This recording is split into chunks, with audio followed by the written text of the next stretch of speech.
नमो अरहन्ताणं नमो सिद्धाणं नमो आयर्याणं नमो उवज्जायाणं नमो लोये सवसाभूनम्।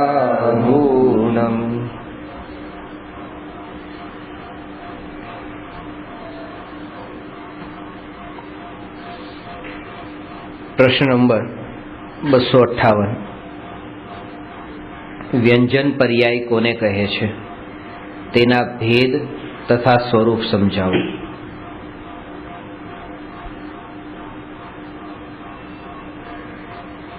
જેમ દ્રવ્ય બે પ્રકારના છે, ચેતન અને અચેતન। जीव द्रव्य चेतन है, बाकीना 5 द्रव्य अचेतन है। उद्गल धर्म अधर्म आकाश ने काल। जेम द्रव्य में भेद है एम गुण में पण भेद है कि गुण बे प्रकारना है, एक सामान्य गुण और बीजो विशेष गुण। जेम द्रव्य और गुण में भेद है एम पर्याय में पण भेद है। અને એ પર્યાયના મુખ્ય બે ભેદ છે, વ્યંજન પર્યાય અને અર્થ પર્યાય। વ્યંજન પર્યાયનો અર્થ એ છે કે કોઈ પણ દ્રવ્યમાં જે અનંત ગુણ છે એ અનંત ગુણમાં સામાન્ય અને વિશેષ બધા છે। તો એક બાજુ તો રાખો બધા જ વિશેષ ગુણ। જેમ કે जीवनो विशेष गुण ज्ञान, दर्शन, सुख, वीर्य, श्रद्धा, चारित्र आ जीवना विशेष गुणों छे। अने पुद्गलना विशेष गुणों के स्पर्श, रस, गंध, वर्ण, क्रियावती गुण आ पुद्गलना विशेष गुणों छे। ए रीते धर्मास्तिकायनु गति हेतुत्व, अधर्मास्तिकायनु स्थिति हेतुत्व, आकाशनु अवगाहन हेतुत्व અને કાળ દ્રવ્યનું પરિણમન હેતુત્વ આ એના વિશેષ ગુણો છે। બીજી બાજુ જેમ જીવના જ્ઞાન દર્શન આદિ વિશેષ ગુણો બતાવે એમ સામાન્ય ગુણ પણ છે। અસ્તિત્વ, વસ્તુત્વ, દ્રવ્યત્વ, પ્રમેયત્વ, અગુરુ લઘુત્વ અને પ્રદેશત્વ। હવે બધા વિશેષ ગુણો અને સામાન્ય ગુણો કે સામાન્ય ગુણમાંથી એક ગુણ નહીં લેવાનો। प्रदेशत्व गुण जे 6 सामान्य गुणों है ये 6 सामान्य गुणों मांथी एक प्रदेशत्व गुण नहीं लो अने बाकीना बधा ज गुणों लो अने आ विशेष गुणों। एटले एक बाजू छे प्रदेशत्व गुण अने बीजी बाजू छे प्रदेशत्व गुण सिवायना बधा ज गुण। प्रदेशत्व गुण सिवायना सामान्य अने विशेष तो बधा छे ज। हवे ए जे एकलो प्रदेशत्व गुण है ए प्रदेशत्व गुणनी पण पर्याय है, बाकीना बधा गुणोनी पर्याय है, कारण के गुणनु परिणमन एनु नाम ज पर्याय है। तो जे प्रदेशत्व गुणनु जे परिणमन है ए परिणमननु नाम व्यंजन पर्याय है। अने ए सिवायना जेटला गुणो है ए बधा ज गुणोनी जे पर्याय ए पर्यायनु नाम है अर्थ पर्याय। एटले ए रीते व्यंजन पर्याय अने अर्थ पर्याय एम पर्यायना बे प्रकार छे। व्यंजननो अर्थ त्या आकारथी संबंधित छे, एटले कोईपण वस्तुनी जे आकाररूप पर्याय छे ए एनी व्यंजन पर्याय छे अने आकार सिवायनी जे पण पर्याय छे ए बधी अर्थ पर्याय छे। आवा भेद पाडवा पाछळनुं पण एक प्रयोजन ने कारण छे। जेम आपणे चर्चा करेली कि आत्मानी अनुभूतिना काळे आत्माना आकारनो अनुभव थतो नथी। आत्मानो अनुभव थाय छे कारण के आत्माना आकार जे छे ए जेवो त्यां उपयोग जशे त्यां ए विकल्प थशे। आकार विकल्पनुं कारण बने छे। एटला माटे त्यां ज्ञानानंद स्वभावी एटले पोताने ज्यां चिंतन करवानुं कीधुं त्यां एटલું निर्णय करवा माटे ए कीधुं के देह प्रमाण छुं। निर्णय में देह प्रमाण आवे छे पण अनुभूति में देह प्रमाण नहीं। अनुभूति में त्यां जेमा ए रे छे एनो विचार पण ज्यारे छूटी गयो कि आ કે આ શરીરથી હું જુદો, આ શરીરથી જુદો. તો શરીરથી જુદો એવો વિચાર પણ નથી, તો હું દેહના આકારવાળો એવો વિચાર પણ કેવી રીતે હોય? એટલે ત્યાં દેહની અપેક્ષા છૂટી ગઈ છે.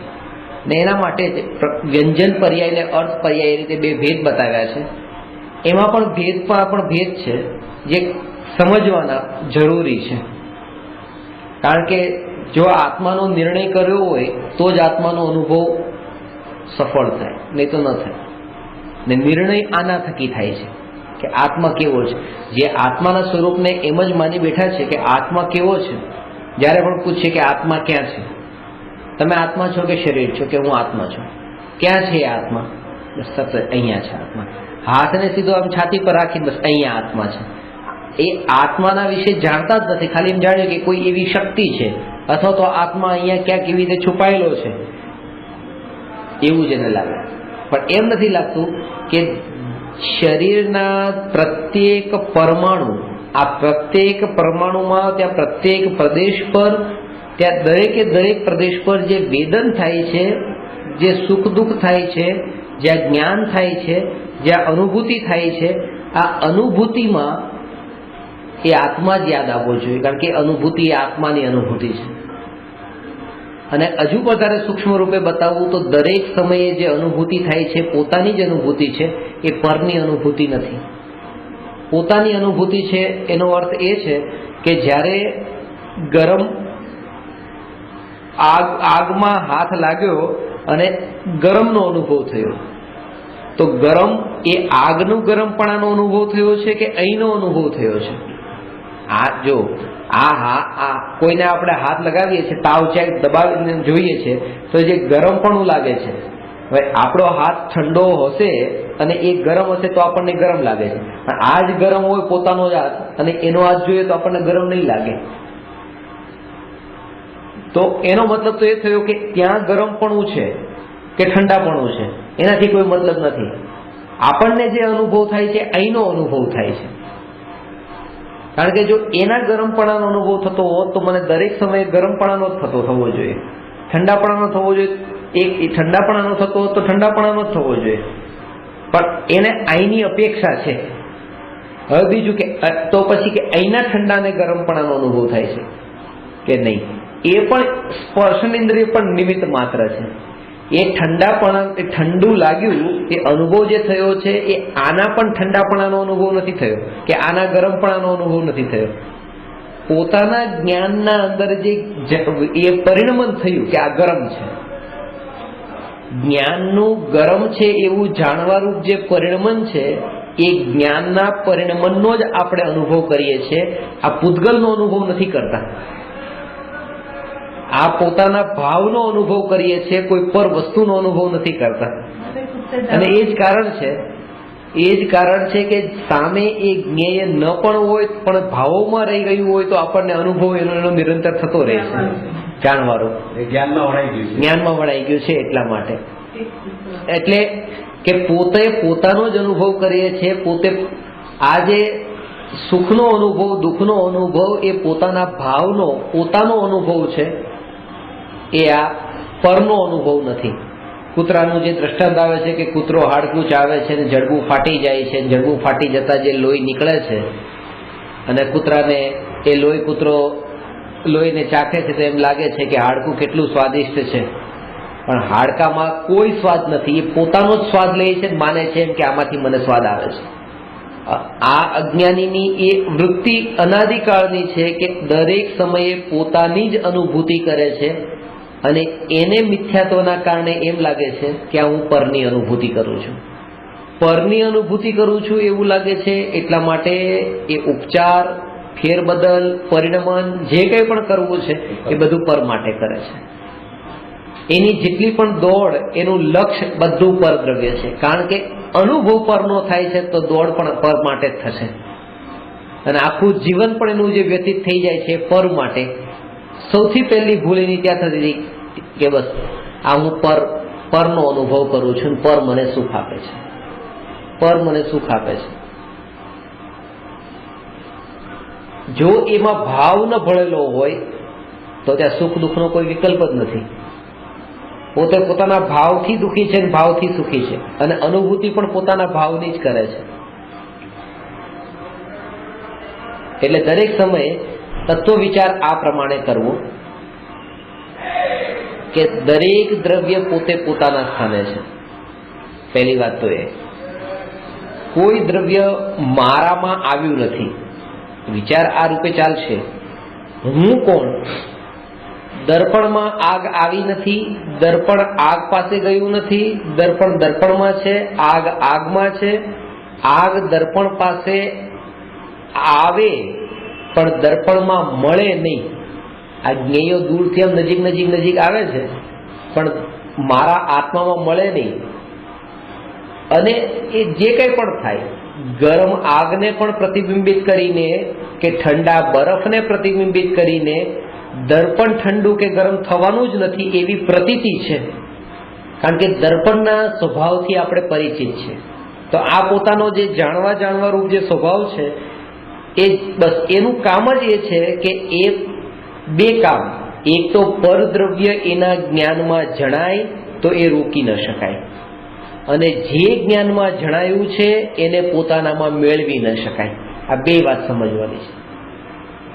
જે જણાયું છે એને રોકી ન શકાય, કારણ કે એ સ્વભાવ છે. દર્પણની સામે આગ છે તો આગ દર્પણમાં પ્રતિબિંબિત થાય તો એ રોકી ન શકાય. અને બીજું કે આટલું તો કામ થઈ જ શકે છે જાણવારૂપ, પણ મળવારૂપ કામ થવાનું નથી. એટલે કેવળી ભગવાન લોકાલોકને જાણે છે, પણ લોકાલોકના એક પણ પદાર્થ, એક પણ પરમાણુને, એક પરમાણુની એક સમયની પર્યાયને પણ પોતાનામાં પ્રવેશવા દેતા નથી. સંભવ જ નથી. એ વસ્તુ વસ્તુમાં છે, પર્યાય પર્યાયમાં છે. એટલે વ્યંજન પર્યાય એ જ બતાવે છે કે બે પર્યાયના ભેદ કર્યા છે.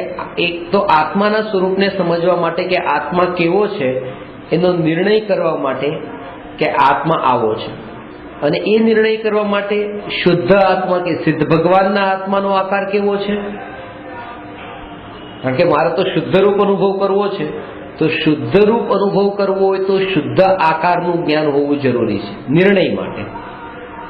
પણ વર્તમાન પર્યાયમાં અશુદ્ધ છું, તેથી અશુદ્ધ આકારનું જ્ઞાન પણ જરૂરી છે. આ આકારમાં પણ શુદ્ધતા અને અશુદ્ધતા હોય છે.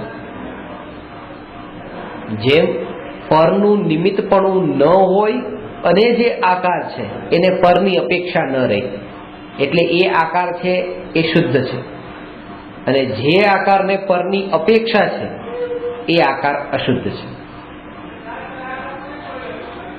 એટલે કે અત્યારે આ આત્માનો આકાર શરીર પ્રમાણ છે, તો એને દેહાકાર, દેહ જેવો થાય છે, જાડો પાતળો લંબાઈ વધે છે, તો એ રીતે એ આત્માનો આકાર પણ એવી રીતે બદલાય છે. એટલે એ આકારને આ પરના નિમિત્તની અપેક્ષા છે, અને સિદ્ધ ભગવાનના આકારને કોઈની અપેક્ષા છે? હવે આકારને કોઈ શરીર જ નથી, કોઈ અપેક્ષા નથી. એ એવો રહી ગયો છે પર નિમિત્ત વિના. એટલે એક બાજુ તો એ છે કે પાણી છે, કે જે પાણી ગ્લાસમાં છે, તપેલીમાં છે, એને આકારની અપેક્ષા છે. હવે ગ્લાસના અંદર જે પાણી છે તપેલીમાં નાખતા એ તપેલી આકારનું થશે, અને તપેલીમાંથી એ બાલટીમાં નાખતા બાલટી આકાર થશે, એ બદલાશે. પણ એક સ્ટીલના ગ્લાસમાં જે બરફ બની ગયેલો છે એ બરફને બહાર કાઢીને પછી તપેલીમાં નાખો તો તપેલી જેવો નહીં થાય, એ બરફ જ એ ગ્લાસના આકારે જ રહેશે. અને એ પણ પછી બાલટીમાં નાખો તો એવો નહીં થાય, એ ગ્લાસ આકારે જ રહેશે. એટલે એ જે આકાર છે એ આકારને હવે કોઈ પરની અપેક્ષા નથી, એટલે શુદ્ધ છે. અને આ આકારને પરની અપેક્ષા છે એટલે અશુદ્ધ છે. એટલે સિદ્ધ ભગવાનનો જે આકાર છે એ આકાર શુદ્ધ આકાર છે, શુદ્ધ પર્યાય છે. અને સંસારીઓનો જે આકાર છે એ અશુદ્ધ પર્યાય છે, દેહની અપેક્ષા છે. અને સંસારી કીધું છે એટલે બહુ દીર્ઘ દ્રષ્ટિથી વિચાર કરવો.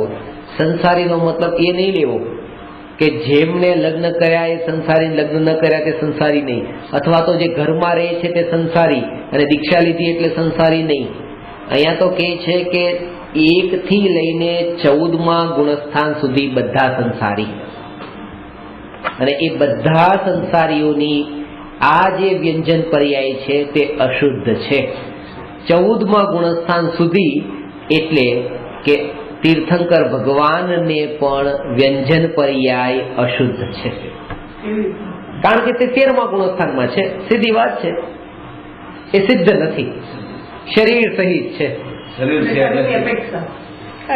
જ્યાં શરીર છે ત્યાં અશુદ્ધતા છે. આત્માનું શરીર સાથે હોવું એ અશુદ્ધતા છે, એ અશુદ્ધતા છે. હવે હું આ શરીર છે પણ હું બસ હવે અશુદ્ધ નથી રહ્યો, અશુદ્ધ એમને અશુદ્ધતા તો છે, સ્વીકારવી તો પડે જ. તે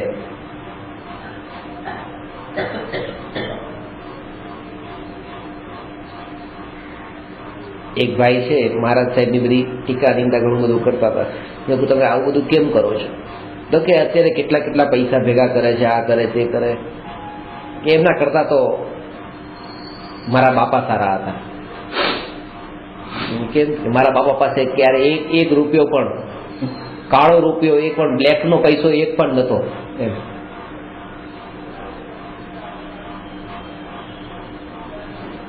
એક રૂપિયો પણ કાળા બજારનો નતો, એમ કે કાળો રૂપિયો નતો.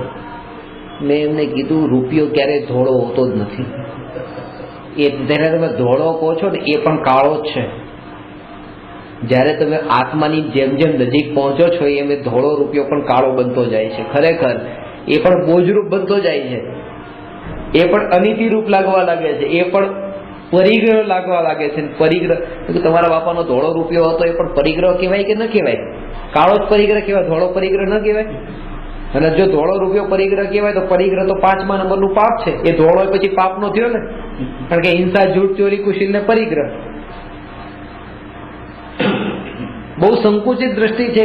આપણે જો ઊંડાણથી વિચાર કરીએ તો જગતમાં ક્યાંય પણ ડગલે ને પગલે આપણે ભ્રમમાં હોઈએ છીએ કે ના હું થોડુંક એક કદમ આગળ વધ્યો છું, પણ નથી. ત્યાં એ માન્યતા સંબંધી ભૂલ તો એ જ પડેલી છે. 2 નંબરનો છે.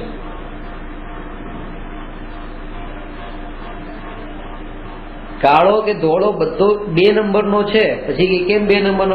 2 નંબરનો એટલા માટે કહું છું કે ગમે તે પૈસો છે તે છે તો પૂતગલ ને, પૂતગલ જ છે ને. અને 6 દ્રવ્યમાં પૂતગલ કેટલા નંબરે આવે છે? 2 નંબરનું છે ને. જીવ પહેલું, બીજું પૂતગલ, ત્રીજું ધર્મ અધર્મ આકાશકાળ. તો પૂતગલ તો બીજા નંબરનું છે. તો આ જેટલું પણ જે તમારા ઘરમાં પૂતગલ ભેગું બધું 2 નંબરનું સમજવાનું, 1 નંબરનું કઈ નથી. 1 નંબરનો આત્મા. હા, 1 નંબરનો આત્મા છે. એ લાગે કે આ બરાબર નથી. તો આ વ્યંજન પર્યાયમાં 2 ભેદ કરીને બતાવે છે. એમાં સ્વભાવ ને બીજ વિભાવ અને એના દ્રષ્ટાંત સાથે હવે આગળ આપણે લઈએ છીએ. સૌથી પહેલા તો પ્રદેશત્વ ગુણના વિકારને વિશેષ કાર્યને વ્યંજન પર્યાય કહે છે. વ્યંજન પર્યાયનો સંબંધ સંપૂર્ણ દ્રવ્ય પર્યાય સાથે રહે છે. પ્રત્યેક દ્રવ્યમાં પ્રદેશત્વ ગુણ હોવાથી પ્રત્યેક દ્રવ્ય સાકાર હોય છે. કોઈ પણ દ્રવ્ય, જગતમાં કોઈ વસ્તુ એવી નથી કે જેનો આકાર ન હોય. એ વાત તો પાકી થઈ, કારણ કે પ્રદેશત્વ ગુણ સમસ્ત દ્રવ્યમાં છે. સમસ્ત દ્રવ્યમાં છે કારણ કે તે સામાન્ય ગુણ છે. જેમ વિકારી ભાવ દ્રષ્ટિનો વિષય નથી, તેમ સમસ્ત પર્યાય દ્રષ્ટિનો વિષય નથી. તેથી વિકાર શબ્દનો અર્થ પર્યાય કહ્યો છે. જ્યારે સમજવા જેવી વાત છે, બહુ સૂક્ષ્મ છે. ડેફિનેશનમાં એ બતાવ્યું પ્રદેશત્વ ગુણના વિકારને. વિકાર, એ વિકાર કેમ કીધો? જો આત્મા ઉપર દ્રષ્ટિ કરવી અને એ વખતે આપણને ક્રોધ યાદ આવે, માન માયા લોભના ભાવ યાદ આવે, તો આત્મા પર દ્રષ્ટિ નહીં થાય. અશુદ્ધતા ઉપર ઉપયોગ ગયો તો શુદ્ધતા પકડમાં નહીં આવે. ઉપયોગ ડાયવર્ટ થઈ ગયો. તેનું ધ્યાન એક સમય માટે પણ ધ્યાન વિચલિત થઈ ગયું અને એ એક બાજુ ત્રિકાળી ધ્રુવ અનંત ગુણોનો પિંડ એવો આત્મા હોય અને બીજી બાજુ એ આત્માની સાથે એક ગુણ નહીં પણ એક ગુણની પર્યાય અને પછી એ એક સમયની જે વિકલ્પ રૂપ રાગ રૂપ દ્વેષ રૂપ કષાય રૂપ એક પર્યાય, એ એટલી પર્યાય પણ ત્રિકાળી ધ્રુવના આનંદમાં વિકલ્પનું કારણ બને છે, બાધક બને છે, આનંદને ખંડિત કરી દે છે. પહેલા તો એ ખબર પડે કે એ વિકલ્પ એક સમયનો રસગુલ્લું એટલું મોટું રસગુલ્લું છે અને એ રસગુલ્લાની બરાબરીમાં એક બાજુ રસગુલ્લાનું વજન કરો અને બીજી બાજુ એ રસગુલ્લામાં રહેલા એક વાળનો વજન કરો. વાળ રહી ગયો છે અને એ રસગુલ્લો જ્યારે જીભમાં મૂકીને અંદર નાખીએ છીએ ત્યાં ગળામાં વાળ ફસાઈ ગયો અને ગળામાં ફસાયેલો જે વાળ છે આ રસગુલ્લાની મીઠાશનો જે આનંદ આવવો જોઈએ આનંદને ખંડિત કરી દે છે કે વારંવાર આપણું ધ્યાન એ વાળમાં જાય છે, ખૂંચે છે. રસગુલ્લું પેટમાં જતું રહે છે. આવું એક નહીં બીજું નહીં, બધા રસગુલ્લા ખવાઈ જાય ને તો પણ એક રસગુલ્લામાંથી પણ આનંદ નહીં લઈ શકે, કારણ કે જ્યારે પણ રસગુલ્લાનો આનંદ લેવા જાય છે ત્યાં તરત જ ઉપયોગ એનો એ અટકેલા વાળમાં જાય છે. તો એક બાજુ આ રસગુલ્લો ને એક બાજુ આટલો એવો વાળ, એમ સમજો એક બાજુ ત્રિકાળી ધ્રુવ આત્મા ને બીજી બાજુ એક સમયના રાગ દ્વેષના વિકલ્પરૂપ પર્યાય. જેવો ઉપયોગ એ પર્યાય તરફ ગયો કે આ આત્માનો આનંદ એ ખંડિત થઈ ગયો અને દરેક સમયે અત્યારે એ જ થઈ રહ્યું છે. બહુ મોટો પ્રોબ્લેમ નથી. એવું નથી કે એક બાજુ તો રસગુલ્લું હોય અને બીજી બાજુ એવી રીતે ઝેરનો ત્યાં પોટલો બાંધેલો હોય કે ઝેરનું ત્યાં ગાંઠ બાંધેલી હોય ને એ પણ એવી રીતે એનો લાડવો તૈયાર કરેલો હોય ઝેરનો રસગુલ્લાની જેટલો જ તે, એટલું બધું નથી. કારણ કે એક દ્રવ્ય છે અને એક સમયની પર્યાય છે. દ્રવ્ય તરફથી ઉપયોગ હટીને દ્રવ્ય તરફ નથી ગયો, દ્રવ્ય તરફથી ઉપયોગ હટીને એક સમયની પર્યાયમાં ગયો છે. આ જ મોટી નબળાઈ છે. ત્રિકાળી ધ્રુવ એક આત્મા ત્રિકાળી ધ્રુવ છે, એક આત્મા ત્રિકાળી ધ્રુવ છે અને એક છે આ ક્રોધની પર્યાય, રાગની પર્યાય. હવે આપણને એ પર્યાય ગમે છે, એ ગમે છે અને ત્રિકાળી ધ્રુવ નથી ગમતો. દીકરો નથી ગમતો પણ દીકરો મારો છે એ ભાવ ગમે છે. દીકરો મારો છે એ ભાવ ગમે છે કારણ કે એ લાગે છે કે એ મારા હાથમાં છે. દીકરાનું હોવું મારા હાથમાં નથી, દીકરાનું મરણ થઈ જાય તો મારા હાથમાં નથી, પણ દીકરા પ્રત્યે મોહ રાખવો હોય તો મારા હાથમાં છે. એ મરણ એ મોહનું મરણ થવું કે ન થવું એનો માલિક હું છું, એનો માલિક હું નથી. એટલે પૂરેપૂરી આસક્તિ એ ભાવમાં છે ને એ ભાવને છોડવા માટે તૈયાર નથી. એ ભાવ ગમે છે કે આ ભાવ મને સુખ આપવા વાળો છે. અત્યારે તો સુખ આપે જ છે અને હજુ પણ જો ક્યાંકથી દુઃખ મળતું હોય તો બસ ક્યાંક મારી નબળાઈ રહી ગઈ છે, નહીં તો સુખ આપે જ મને. એટલા માટે કોઈ વસ્તુમાંથી આપણે એક વખત એક સુખ લેવા માટે જઈએ છીએ, સુખ નથી મળતું ત્યારે પાછા બીજી વાર શું કામ જઈએ છીએ? ક્યાંક મારી નબળાઈ રહી ગઈ છે. કારણ કે બધાને મળે છે, મને કેમ નથી મળતું એમ જ લાગે છે. અને અત્યારે નથી મળતું તો પછી મળશે, અત્યારે નથી મળતું પછી મળશે. અહીંથી જોઉં છું કે આ આકાશ અને જમીન વચ્ચે અંતર છે. આકાશ જમીન મળતા નથી પણ દૂર દૂર દૂર જોતા એમ લાગે છે કે આકાશ ને જમીન મળી ગયા છે.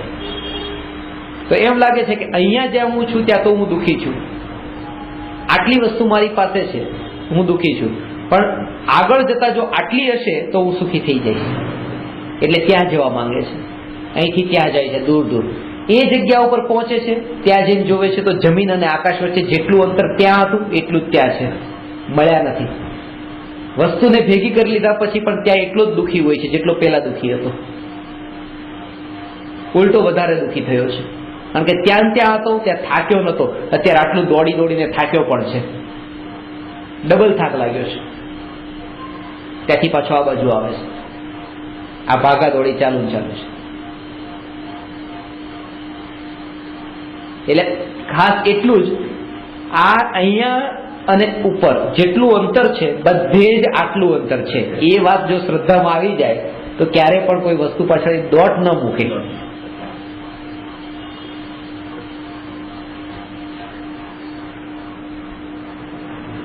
અને એ અનુભવ એ ખરેખર જ્ઞાનીઓને જ, એ બોધ જ્ઞાનીઓને અને ખાસ કરીને રાજા મહારાજાઓને કેમ થયું? જેટલી પણ શાસ્ત્રોમાં આવે કે આ રાજાએ દીક્ષા લીધી, કે સૌથી વધારે દુઃખ એમને જ હોય છે. વધારે જેટલી સંપત્તિ મળી એ વધારે દુઃખી છે. એનું કારણ છે કારણ કે આને દુઃખ નથી એનું છે એમ નહીં, એક અંદરમાં આશા છે. જેની પાસે પૈસા નથી, કરોડપતિ નથી થયો એક એવો, અને જે કરોડપતિ થઈ ગયો, કરોડપતિ નથી, એ મહેનત કરે છે, દિવસ રાત મહેનત કરે છે કરોડપતિ થવાની, એ એટલો દુઃખી નથી. કારણ કે એક અંદર આશા હોય છે કે આ જ્યારે મને મળશે ત્યારે હું સુખી થઈ જઈશ. એ આશા છે, અને આશાના બળ પર બધું સહન કરવા તૈયાર છે, અને દુઃખ નથી લાગતું કારણ કે હું સુખી થવાનો છું. જ્યારે આની સ્થિતિ એવી છે કે બધું મળી ગયું છે, એ જે આશાના બળ પર પેલો સુખી થતો હતો, એ આશા પણ આની પાસે નથી રહી કે જેના માટે થોડી શાંતિ આપે કે આ થશે ત્યારે હું સુખી થઈશ. એ પણ ન રહ્યું, કારણ કે મળી તો ગયું પણ સુખ ન મળ્યું. ત્યારે અંદરમાં વધારે દુઃખ થાય છે કે હવે શું કરવું, હવે ક્યાં કરવું, હવે ક્યાં જવું. ત્યારે પાછો ત્યાં જ આવવાનો વિચાર થાય છે કે જ્યાં હતો ત્યાં બરાબર હતો.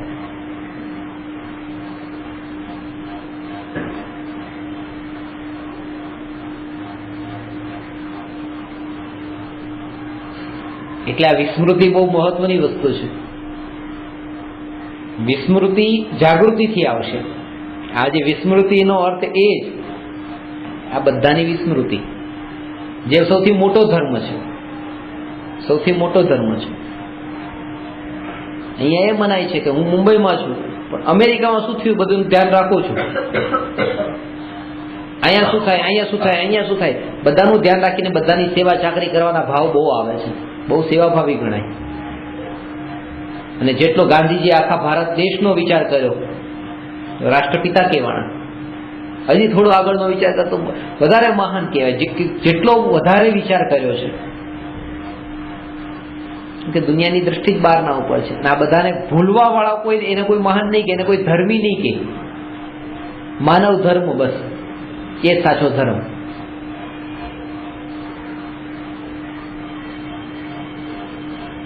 અને અંદરમાં એ રૂચતો હોય, અને કોઈ આપણને પાછું એ તરફ લઈ જવાનું કે તો પાછું ગમી જાય, આના બરાબર છે તો સાચી વાત છે. માનવ ધર્મ વગર કેમ થાય? આત્મા કેવી રીતે મળે? માનવતા તો જોઈએ ને. એમ કરીને પણ એ માનવતા જ ગમી જાય છે, આત્મા નથી ગમતો.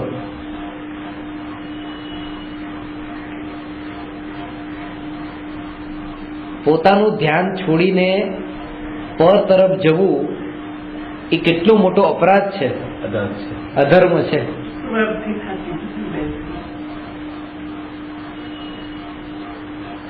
પોતાનામાં ન રહેવું એ મોટો અધર્મ છે. કે મેં તમને એક દ્રષ્ટાંત ગાંધીજીનું પેલા આપ્યું હોય તો, ન આપ્યું હોય તો ફરીથી તમને કહું કે જ્યારે એમને નિશાળે નતા ગયા, એક દિવસ એમની આત્મકથામાં હતી આ વાત કે નિશાળે નતા ગયા અને પછી બીજા દિવસે નિશાળમાં ગયા તો સાહેબે એમને ઊભા રાખ્યા. એવું થઈ જાય, ગઈકાલ નિશાળ નતો આવ્યો ને એટલે બીજી કઈ વાત જ નહીં કરી સાહેબે. ગાંધીજી ઊભા થઈ ગયા, 10 મિનિટ ઊભા રહ્યા, એ સાહેબે કીધું બેસી આવે છે. એટલે ગાંધીજી કીધું ના નહીં બેસું, હું ઊભો જ રહીશ. આખા એ પહેલેથી થોડાક એવા હતા કે આમ ના હવે તો ઊભો જ રહું, નહીં બેસું, ભૂલ કરી છે ને આપને એવું લાગે છે. પણ અંદરમાં ભાવ એવો નતો પાછો, અંદરમાં તો ખુન્નસ હતું, ગુસ્સો આવતો હતો. ક્લાસ પૂરો થયો એટલે ત્રાખી નજરે ગાંધીજી સામે જોયું, ગાંધીજીએ સાહેબ સામે જોયું એટલે સાહેબે કીધું કે આવું બધું ગુસ્સો બતાવવાની જરૂર નથી, કે ભૂલ કરી એટલે ઉભો રાખ્યો હતો થોડી વાર, મેં તો બેસાડી દીધો હતો, તું તારી જાતે ઉભો રહ્યો હતો. કે તમે મને પૂછ્યું ગઈકાલે શું કામ નતો આવ્યો?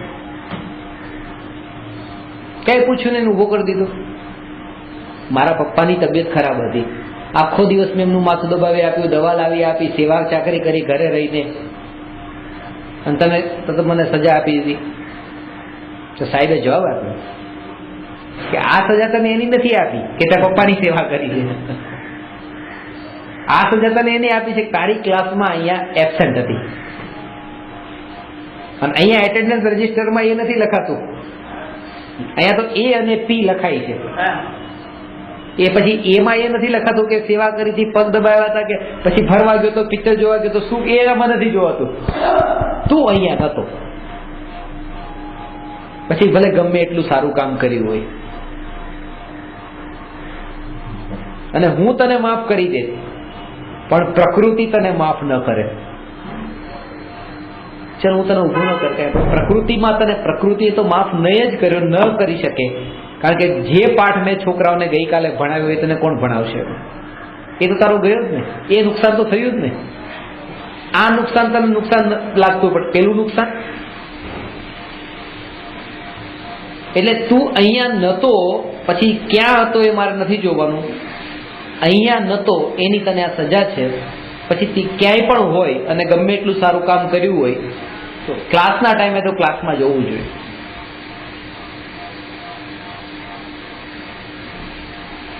કે આત્મામાં હોવું એ મારું કર્તવ્ય છે, મારી ડ્યુટી છે. પોતાનામાં લીન રહેવું, અને પોતામાં લીન ન રહ્યો.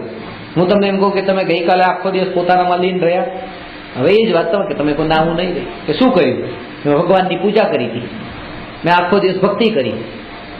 કે અહીંયા એ નથી જોવાનું તમે શું કર્યું, ભક્તિ કરી હતી કે પછી તમે ફરવા ગયા હતા એ નથી જોવાનું. તમે તમારા આત્મામાં લીન નતા ને, આત્મામાંથી બહાર નીકળીને તમે ક્યાંય પણ ગયા, આ મોટો અપરાધ છે.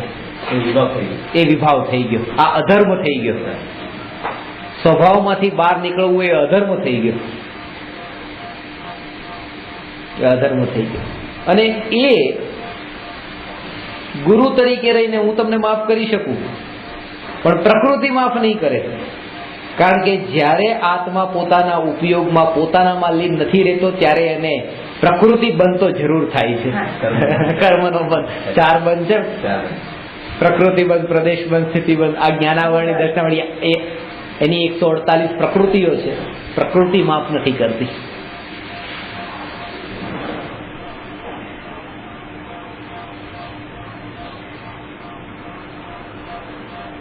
અને એના માટે કંઈ પણ છૂટતું હોય તો એ તૈયારી હોવી જોઈએ. કંઈ પણ છૂટતું હોય એટલે કે હું રોજ, મારો સવારનો નિયમ છે કે દર્શન કર્યા વગર પાણી પણ નહીં પીવું. એ નિયમ છે, રોજ ભગવાનના દર્શન કરવાના જ. આજે હું સ્વરૂપનું ચિંતન કરું છું, ચિંતન કરતા કરતા ઉપયોગ સ્વભાવમાં એટલો જઈ રહ્યો છે, જોડાઈ રહ્યો છે, એટલી સ્થિરતા ટકે છે. અને ત્યાં જો એ મને વિકલ્પ ઉઠ્યો કે દેવ દર્શન તો કરવાના રહી ગયા છે, આજે બપોરના 12 વાગવા આવ્યા, ભગવાનના દર્શન બાકી રહી ગયા, ત્યાં પૂરું થઈ ગયું.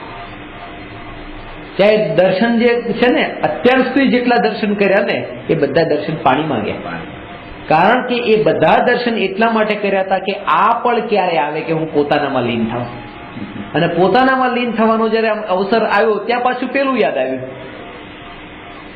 આ તો સાધનો છે કે જેનાથી આપણે પોતાના સુધી પહોંચવાનું છે. આને વળગી જ નથી રહેવાનું. આ સાધ્ય બની જાય છે. સાધન જયારે સાધ્ય બની જાય છે ત્યારે જે અસલી સાધ્ય છે એ સાધ્ય છૂટી જાય છે.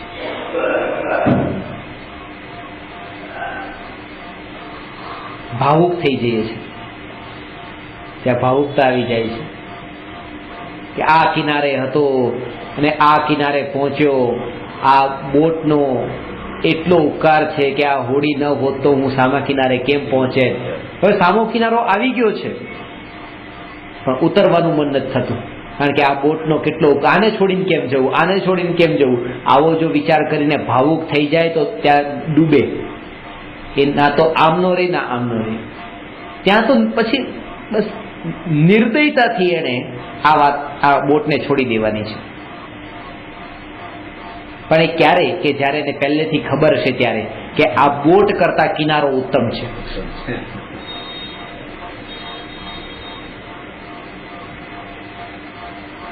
આ શુભ ભાવ કરતા શુભ ભાવ ઉત્તમ છે એ નિર્ણય કરેલો હશે તો એને શુભ ભાવમાં પણ, શુભ ભાવને છોડવામાં એટલી તકલીફ નહીં પડે. કામ તો ઘણું સારું કર્યું છે, કેળાની છાલ જેવું કામ કર્યું છે.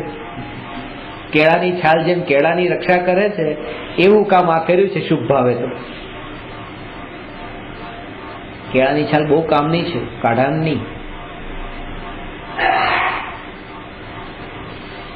એની આપણને મહિમાય છે. એટલે તો અહીંયા ખબર નથી, પણ રાજસ્થાન બાજુ ત્યાં તો વજન ઉપર કેળા મળે. એટલે અંદરનું કેળું એ ખાવાનું છે, ખાવાના કેળાના પૈસા આપવાના, છાલ ના આપવાના, અને અંદર ઉપર ગાંઠ હોય એના આપવાના, બધાને આપવાના. પેલા એમ લાગતું હતું કે આ બધા ખોટા ખર્ચા આવા શા માટે કરવાના, પણ પછી લાગ્યું ના, બધાના પૈસા આપવા જરૂરી છે. જેટલા પૈસા આના ચૂક્યા છે ને કેળાના, એટલા જ પૈસા છાલના, એ જ ભાવ પેલાનો ચૂક્યો. પેલાનો ઓછો નથી છાલનો. અને જાણતા હોવા છતાં પણ કે આ છાલ ખાવા જ નથી ને એનું ગાંઠ ખાવા જ નથી. કારણ કે જાણીએ છે કે આ છાલ જો છે તો અંદરનું કેળું ખાવા લાયક રહેશે, નહીં તો કેળું ખાવા લાયક ન રહે. એ કેળું ઝાડ પર ઉગ્યું ને મારા મોઢા સુધી પહોંચ્યું એ કોના બળ પર? આ છાલના બળ પર. પણ પછી જ્યારે એ મોઢામાં કેળું આવે ત્યારે એમ કહીએ કે ના, છાલ તારો ઘણો ઉપકાર છે, હું તો આ છાલને છોડું નહીં, છાલ કાઢું નહીં. કાઢી નાખવાની પછી એને, એના ઉપર દયા નહીં કરવાની, છાલ કાઢી નાખવાની. હા, કાઢી નાખવાની. નહીં તો જો છાલ નહીં કાઢો તો એક દિવસ એવો આવશે કે કેળું ને છાલ બધું ફેંકી દેવું પડશે. એટલે અત્યારે છાલ ફેંકી દેવાની.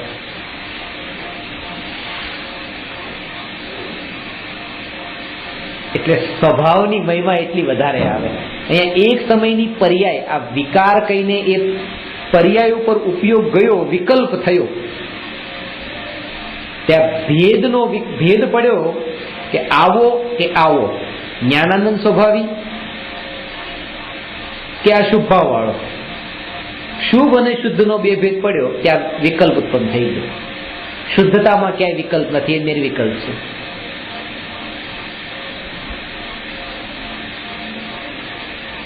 જ્યાં ભેદ ત્યાં વિકલ્પ, ભેદ ત્યાં વિકલ્પ. એટલે દ્રષ્ટિ ભેદ પર ન જાય, અભેદ પર દ્રષ્ટિ રહી.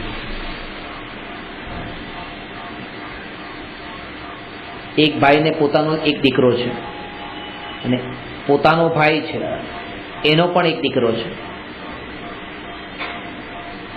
હવે બંને દીકરાને, એક પોતાનો ને ભાઈનો, બેને પોતાના માનીને બેને સાથે એવી રીતે વર્તો કરે છે. હવે એકવાર એવું થયું કે બજારમાંથી કેરી લઈને આવ્યો, તો એક મોટી કેરી હતી, એક કેરી નાની હતી. તો આ બાજુ પોતાનો દીકરો હતો, આ બાજુ ભાઈનો દીકરો હતો. આમ આપવા જતો હતો, પોતાના દીકરાને મોટી, ભાઈના દીકરાને નાની. ત્યાં સામેથી દૂરથી ભાઈને આવતો જોયો એટલે તરત જ આને આ મોટી કેરી દીકરાને આપી દીધી, ભાઈના દીકરાને, અને નાની કેરી પોતાના દીકરાને આપી. એટલે ભાઈ આવીને તરત જ કીધું કે બોલ, હવે જુદા ક્યારે થવું છે? તો કે કેમ? કે કઈ નહીં પૂછો, બસ જુદા ક્યારે થવું છે? દેખાતું નથી કે? પરંતુ કે જુઓ કે તારા દીકરાને મોટી કેરી આપી છે અને મારા દીકરાને નાની આપી છે, એટલે જ કે જુદા થવું છે. તારા મનમાં એ વિકલ્પ ઉઠ્યો ને કે આ ભાઈનો અને આ મારો. જો તે બેયને પોતાના માન્યા હોત તો એ ચલો ઠીક છે, આપી દો, જેને જે ગઈ તે. આ હાથ બદલા ન કરે.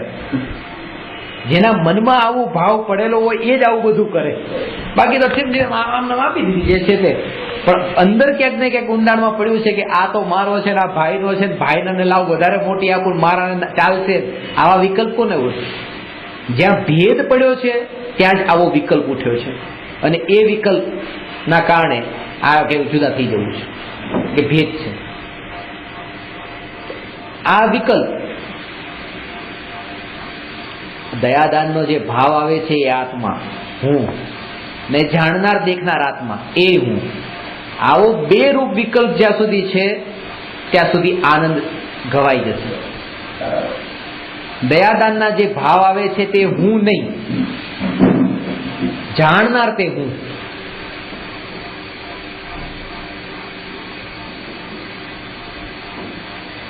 કારણ કે જેણે આ શુભ ભાવમાં મારાપણું કર્યું એને મરવું પડે છે, કારણ કે શુભ ભાવ મરી જાય છે.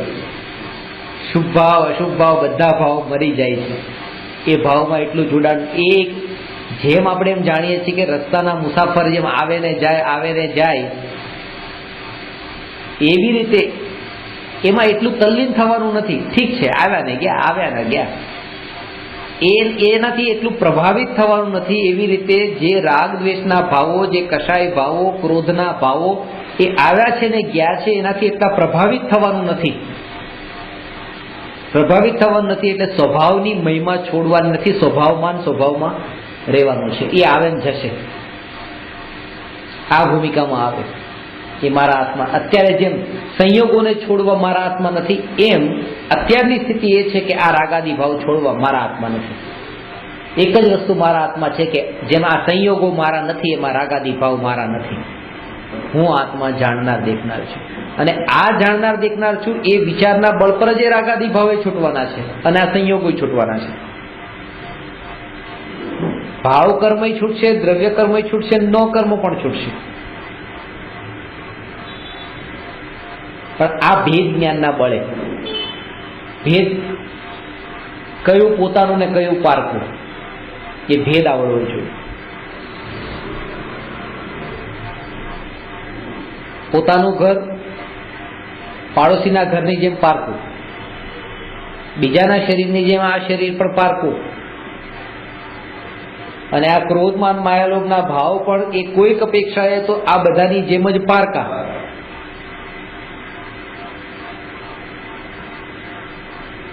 એટલે એક સ્થિતિ એવી આવે, તમે આ તત્વોનો વિચાર કરો ત્યારે તમારા જે પ્રશ્નો એવા જ પ્રકારના ઉદ્ભવે કે આ સ્વભાવ કેવો, આત્મા કેવો, આત્માનું સ્વરૂપ કેવું.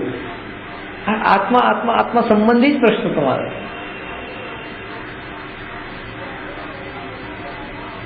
મને વિકલ્પો આવી જાય છે, પાછા વળાતું નથી. સ્વભાવમાં એ ટાઈમે રહેવાતું નથી, તરત જ પછી પાછું વળી જવાય છે, પણ એ ટાઈમે નથી રહેવાતું. તો આ જે બધા જે તમારા પ્રશ્નો છે એ તમારી બધી નબળાઈ છે.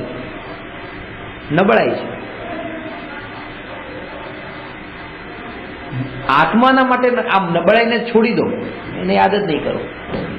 પોતાના સ્વભાવની મેં બસ હું જાણનાર દેખનાર છું, હું પરમાત્મા છું, મારો સ્વભાવ આ જાણવા દેખવાનો છે. પરમાત્મા જ એટલા માટે છું કારણ કે જેમ પરમાત્મા રાગદ્વેષ કરતા નથી ને જાણનારા જ છે જગતને, એમ આ રાગદ્વેષ કરનાર હું નથી, હું જાણનાર જ હું છું. રાગદ્વેષ તો કર્મના ઉદયથી થાય છે. જેમ ભગવાનને શરીર કર્મના ઉદયથી મળ્યું છે, ભગવાન શું કરે? આ રાગદ્વેષના ભાવ પણ કર્મના ઉદયથી થાય છે. હું શું કરું? હું જાણનાર દેખનાર છું. કે પુરુષાર્થ, કે આનું નામ જ પુરુષાર્થ. જે ભેદ જ્ઞાન કર્યું કે હું જાણનાર દેખનાર, આ જ પુરુષાર્થ. પુરુષાર્થ એ બીજો કંઈ નથી. ક્રોધ નથી કરવો એ પુરુષાર્થ નથી. કોઈ આવે ને મારે આ શત્રુથી સામે ક્રોધ નથી કરવો, મિત્ર આવે તો પણ બહુ સંભાળીને રહેવું છે, રાગ નથી કરવો, એ પુરુષાર્થ નથી.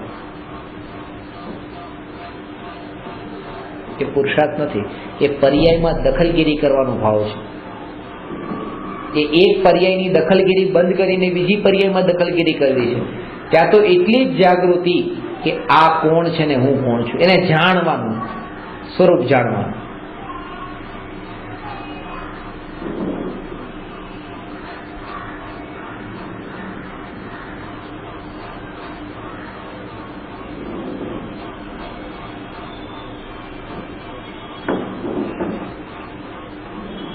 વ્યંજન પર્યાયથી આત્માનો નિર્ણય થશે. મારી સત્તા ક્યાં સુધી છે?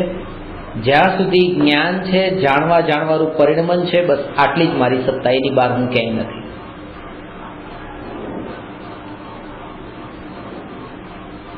એટલે પછી સુઈ આમ શરીરમાં સુઈ વાગે તો ત્યાં જાણવારૂપ પરિણમન કેવી રીતે લેવાનું? એ વખતે કેવી રીતે રહેવાનું? હવે એ વખતે કેવી રીતે રહેવાનું એ તો એ સમયની પર્યાય આજે આગળનું જે ચિંતન કરેલું છે ને, એટલે સહજ સ્થિતિ છે. એ સ્થિતિ વિચારવાળી સ્થિતિ નથી. જ્યારે માથા પર સગડી રાખે, કાનમાં ખીલા ઠોકે, ત્યારે શું કરવાનું? અરે એ તો પહેલા જે તમે તત્વનું ચિંતન કરીને જે સાધના કરી છે એનું એ પરીક્ષા છે.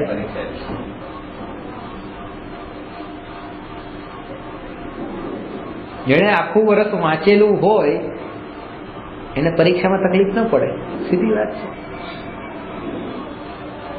તો હવે આજે અત્યારે આપણે આ બધું વાંચવાનું ચિંતન, જે તત્વ વિચાર ચાલે છે, બધી જ આપણી પ્રેક્ટિસ છે, એ તૈયારી છે પરીક્ષાની. અને એ વખતે આ વિચાર પણ આવશે, આવવો પણ જોઈએ. કોઈ એવી ઘટના ઘટે ત્યારે કે આ જે છે બસ અત્યાર સુધી આટલું તત્વનું ચિંતન થયું અને હજુ જો આમાં ભળું છું તો આ મારી નબળાઈ છે, આ પર્યાયમાં આવી નબળાઈ પડી છે. તરત જ હું પોતાના સ્વભાવમાં પાછો વળી જાઉં. એ જીવ તું આ શું કરે છે, પોતાની સાથે જ એ પોતાની સાથે જ વાત કરવાની. કારણ કે કોઈ બીજો તમને કહેશે ને એના કરતાં તમે પોતે અંદરમાં સમજણથી કરશો એ વધારે અંદર અસર કરશે.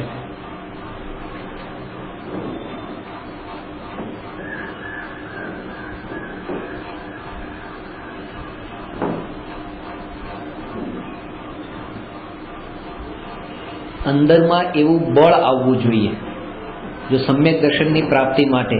જેમ હું તમને કહું છું ને કે તમે ચાલો અમારી સાથે દીકરાને, દીકરાની વહુને, છોકરાઓને, આ તે બધા ઘરને બધાને ભૂલી જાઓ અને બધા સાથે નાતો તોડી નાખો, તો અંદરમાં એક પળ માટે તો ઝટકો તો લાગે છે. આ કામ નહીં. અમે થોડો મોહ ઓછો રાખશું પણ નાતો નથી તોડવો. એ મોહ ઓછો નથી રાખવો. એને સમ્યક દર્શન ત્યારે થાય છે કે જો અત્યારે જ આ સંબંધ તૂટતો હોય તો મને કઈ વાંધો નથી, પણ મારા સમ્યક દર્શન, એ સમ્યક દર્શનની ધગશ એનું નામ છે. એટલે જ્ઞાનીને ગાન પણ કહેવાય છે કે આ જો કેવું બધું, બધા કોઈ વિચાર નથી કરતા એક પણ માટે કે આ નથી કરતા, કારણ કે એટલો પોતાના આત્માનો વિચાર કર્યો છે એટલે જ આ બધાનો વિચાર છૂટી ગયો છે. અને એ ખોટું નથી.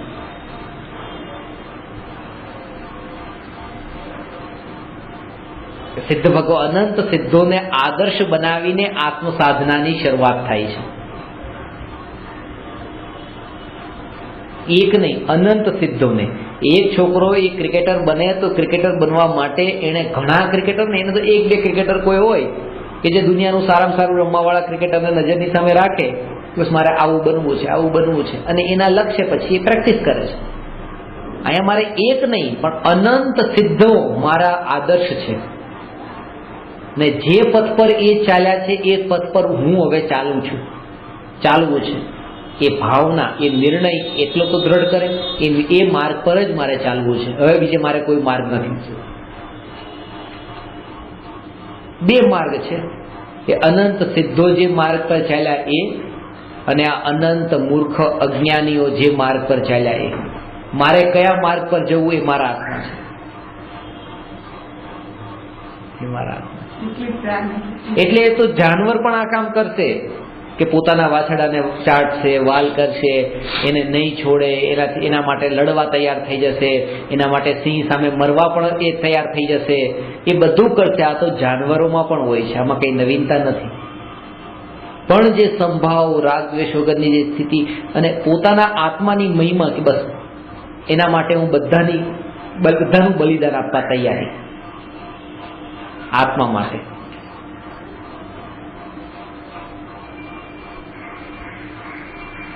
અને અત્યારે એના વગર નહીં થાય.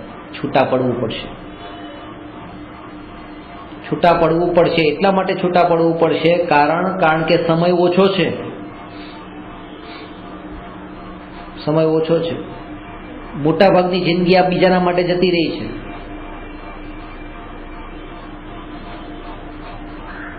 તમે એટલે જ તમે અઠવાડિયા માટે સાધના કરો, એકાંતમાં જઈને ક્યાંય પણ કોઈ, અને બસ તમે અંદરમાં પોતાની સાથે એ જે સમય, અહીંયા વેપાર હશે તો ફોન આવશે, કંઈ ને કંઈ ઘરવાળા હશે, પત્ની હશે, હસબન્ડ હશે, કંઈ ને કંઈ, એટલે કોઈને કોઈ રીતે બંધાયેલા તો અહીંયા રહેવાના જ છે. એ વિચાર નહીં થાય. એ તત્વ વિચારની જે ધારા રહી છે ને ધારા તૂટશે. અહીંયા ધારા રહી છે, હવે વિચાર કરતા કરતા કરતા ધારા રહી, પણ પાછું અહીં જે અડધો કલાક થયો ઊભા થવાનું છે. ચલો એ જે ધારા રહેવી તે નથી રહેતી, કારણ કે અત્યારે દ્રષ્ટિ જ એવી છે કે જેવા નિમિત્તોમાં જશે એવા વિચારો બદલાઈ જાય છે.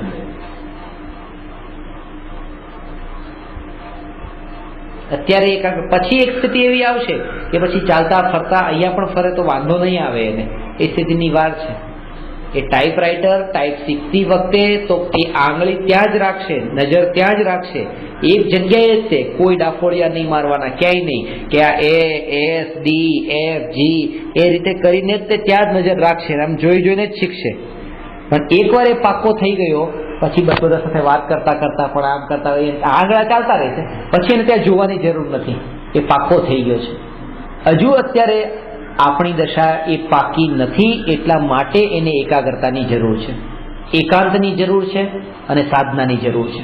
કારણ કે અનાદિકાળના સંસ્કાર આ ટોળાની વચ્ચે રહીને, આ માહોલમાં રહીને અત્યારે આ નહીં નીકળે. આ બચાવ કરવા માટે કોઈ કહી દે તો ભલે કહી દે, પણ આપણે એ માર્ગે નથી ચાલવું. બચાવ કરવા વાળા એટલે કે ભાઈ નિમિત્તો કંઈ કરતા નથી, તમે નિમિત્તની સામે રહીને તમે કરો. નિમિત્ત તો અકિંચિત કર છે, નિમિત્ત અકર્તા છે, ઉપાદાનની જ નબળાઈ છે. હા ઠીક છે, ઉપાદાનની નબળાઈ છે તો એકાંતમાં નહીં જવું અને અહીંયા જ રહેવું એ એક ઉપાદાનની જ નબળાઈ છે. એ નિમિત્તની નબળાઈ નથી. એ નિમિત્ત તમને નથી કહેતું તમે અહીંયા રહો, આ ઉપાદાન જ અંદરનું કહે છે કે મારે અહીંયા રહેવું છે. કાચી દશા છે અત્યારે, એટલા માટે સૌથી વધારે એને અત્યારે આ ટેકાની જરૂર છે, કારણ કે પોતે કાચો છે. આ જયારે બિલ્ડિંગ બન્યું ત્યારે આ છત રાખવા માટે અહીંયા કેટલાય ટેકા મૂક્યા હતા, કારણ કે કાચું હતું. જો એ ટેકા ન હોત તો એ રેત નહીં પડી જાય. અને પહેલેથી કે ના, આત્મા તો અનંત શક્તિ વાળો છે, કોઈ ટેકાની જરૂર નથી, કોઈ સાધનની જરૂર નથી કે નહીં. અત્યારે મને આ સદનિમિત્તનો ટેકો તો જોઈએ છે, અત્યારની સ્થિતિ એ છે.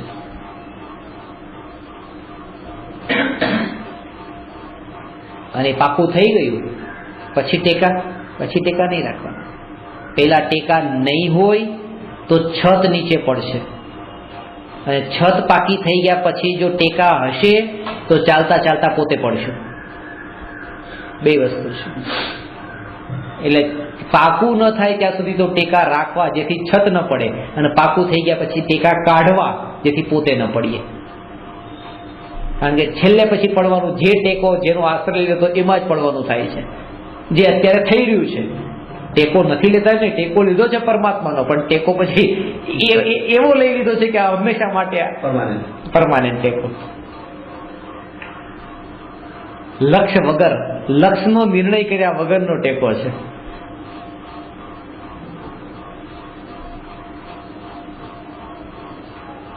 પગથિયા પર ચાલવાનું છે, ઉપરના પગથિયા પર પગ મૂકી નીચેના પગથિયાને છોડી દેવાનું છે. એનાથી ઉપર જઈએ ત્યારે એમ છોડી દેવાનું, જેમ જેમ ઉપર જતા જઈએ એમ એમ નીચેના પગથિયાને છોડતા જવાના છે.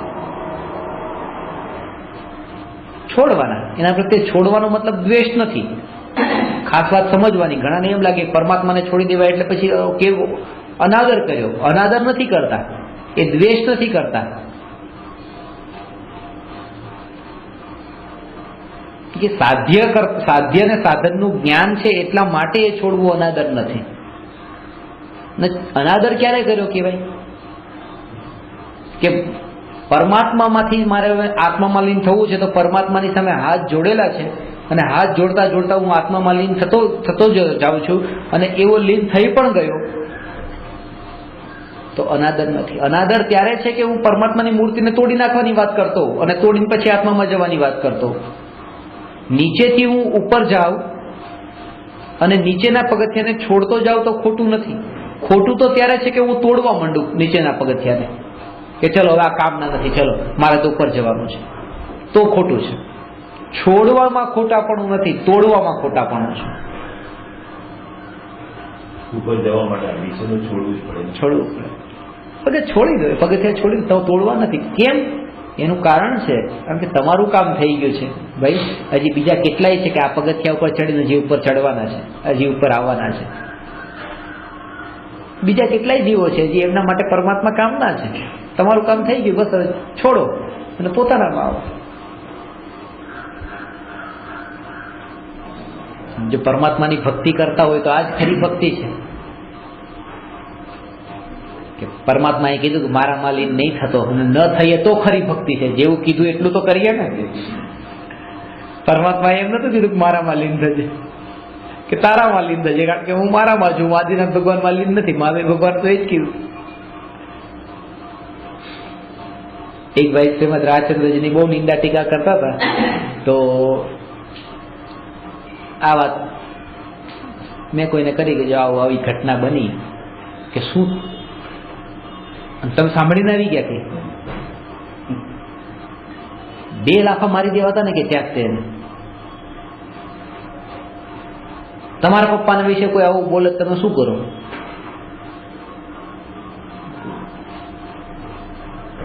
અને આ તમે સહન કરી લીધું. શ્રીમદ રાજચંદ્રજીએ તો કીધું છે કે મારા માટે પણ કોઈ કઈ બોલે કોઈ ભાવ નહીં કરતા, એને માફ કરજો. અને તમે કહો છો કે હું શ્રીમદ રાજચંદ્રજીનો શિષ્ય છું એટલા માટે હું તો 2 લાફા મારી દે. હું શ્રીમદ રાજચંદ્રજીનો શિષ્ય છું એટલે હું ન મારત, કારણ કે એમની આજ્ઞા હતી કે આવું નહીં કરવું. કમસે કમ ત્યાંથી તો શરૂઆત કરું. મા બાપમાં તો પછી હજી આવશે.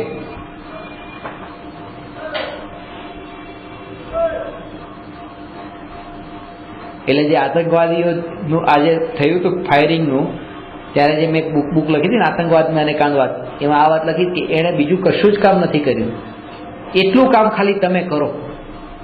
આ કામ બહુ સહેલું નથી. આતંકવાદીઓએ જે કામ કર્યું એ બહુ સહેલું નથી. તમે કરીને તો બતાવો.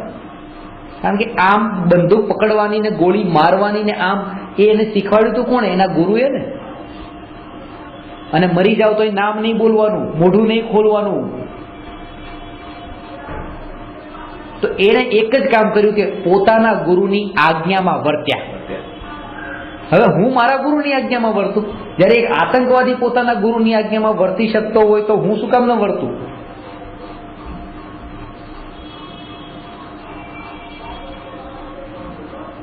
આપણે આપણા ગુરુના સાચા શિષ્ય નથી એ આ વાતને બતાવે છે.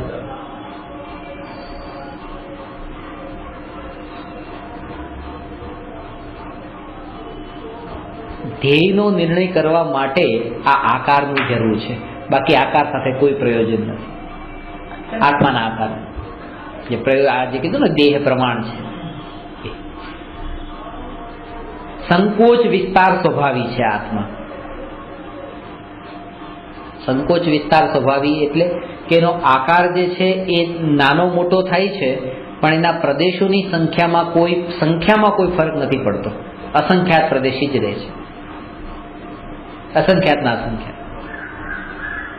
જ્યારે મનુષ્યના શરીરમાંથી કીડીના શરીરમાં આત્મા જાય તો એ સંખ્યાત પ્રદેશી નથી થઈ જતો, અને મનુષ્યના શરીરમાંથી હાથીના શરીરમાં જાય તો અનંત પ્રદેશી નથી થઈ જતો, અસંખ્યાત પ્રદેશી છે.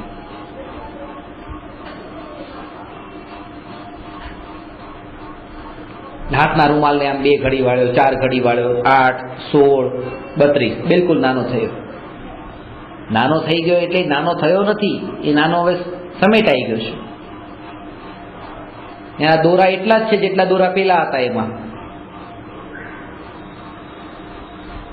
શાસ્ત્રમાં ચામડાનો પણ દ્રષ્ટાંત કે ચામડું જે છે એને ભીનું ચામડું એને ખેંચે તો એને લાંબુ થાય, પછી આમાં કરતા કરતા સંકોચાઈ પણ જાય. આત્માનો આકાર પણ એવો છે, જેમ જેમ શરીર વધે છે, ઊંચાઈ વધે છે, આત્માનો આકાર વધતો જાય છે. શરીર જાડું થાય છે, આત્માનો આકાર પણ એવો જ થાય છે, કારણ કે જેટલો આ શરીરનો આકાર છે એવો આત્માનો આકાર છે.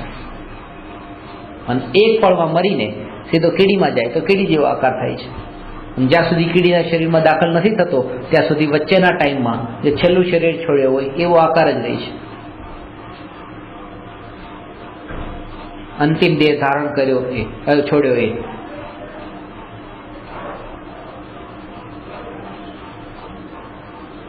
આ એનું વ્યંજન પર્યાયનું છે. એ 2 ભેદ છે, સ્વભાવ વ્યંજન પર્યાય ને વિભાવ વ્યંજન પર્યાય. સ્વભાવ વ્યંજન પર્યાય કોને કહેવાય? પરના નિમિત્ત વિના થતા દ્રવ્યના આકારરૂપ પર્યાયને સ્વભાવ વ્યંજન પર્યાય કહે છે. જેમ કે જીવનો સિદ્ધ પર્યાય, ત્યાં કોઈ પર નિમિત્ત નથી ને એ રીતે. ને વિભાવ વ્યંજન પર્યાય પરના નિમિત્તથી થતા દ્રવ્યના આકારરૂપ પર્યાયને વિભાવ વ્યંજન પર્યાય કહે છે, જેમ નર નારકાદી પર્યાય.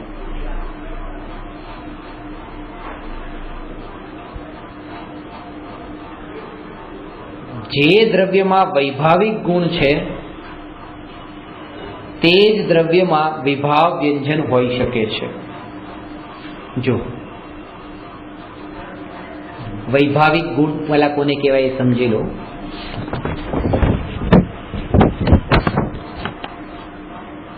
દ્રવ્યમાં એક એવી શક્તિ છે, જેમ આત્મામાં જીવમાં જાણવાની શક્તિ જ્ઞાન ગુણ છે, દેખવા દર્શન ગુણ છે, એ રીતે પૂતગલમાં સ્પર્શ ગંધવણ છે, એવી રીતે એક વૈભાવિક નામનો ગુણ છે.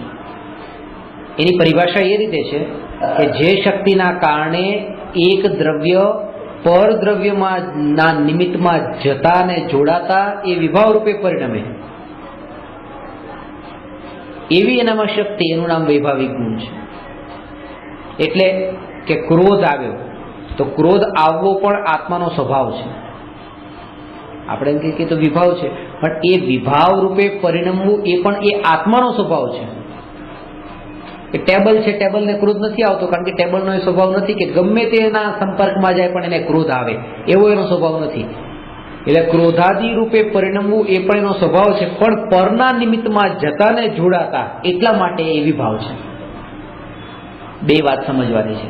શું કીધું? ફરીથી, ક્રોધ એ આત્માનો સ્વભાવ છે કે વિભાવ છે? વિભાવ છે. પણ એ સ્વભાવ છે તો કઈ અપેક્ષા એ? હા નથી, એટલે આ છૂટી ગયું તમારું. આટલી 1 મિનિટ 2 મિનિટની ઊંઘ કેટલું ચૂકાઈ દે? જો આ ક્રોધ ટેબલને આવે છે, ખુરશીને આવે છે, પૂતગલને આવે છે, જીવને જ આવે છે ને. એટલા માટે જીવનો સ્વભાવ છે. જો એ જીવનો સ્વભાવ ન હોય તો બધાને આવવો જોઈએ. આવા વિભાવ રૂપે પરિણમવાનો એ એનો સ્વભાવ છે. પણ ક્યારે વિભાવ રૂપે પરિણમવાનો? આમ નામ નહીં, પરના અંદર જોડાણ થાય તો વિભાવ રૂપે પરિણમવાનો એવો એનો સ્વભાવ છે. આવી સૂક્ષ્મતાનું જો જ્ઞાન હોય ને તો જ એનો જ્ઞાતા રહી શકે. તમે આટલા ક્રોધી કેમ છો? બરાબર છે, આટલા પરમાં જોડાયા તો આટલો ક્રોધ થાય, સીધી વાત છે. એવો તો એનો સ્વભાવ છે. આ પાણી આટલું બધું ગરમ કેમ થઈ ગયું? કેમ થઈ ગયું ગરમ? એનો સ્વભાવ તો શીતળ છે, સ્વભાવ શીતળ છે. અરે બરાબર છે, પણ પરના આગના સંપર્કમાં જાય તો ગરમ થાય, એવો પણ એનો સ્વભાવ છે. ખાલી ઠંડુ રહેવાનો સ્વભાવ છે, એવો એમ આગમાં જાય ને ગરમ રૂપે થાય, એવો એનો સ્વભાવ છે. આવું જ્ઞાન થાય એ જ અનેકાંતની સમજણ છે.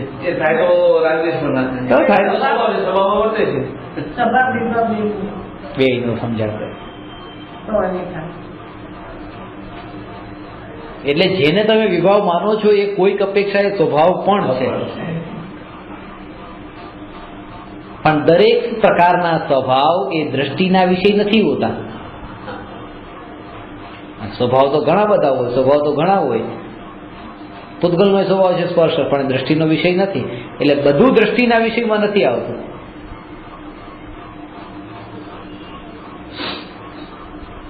એટલે ત્યાં આટલું જાણી છોડી દો.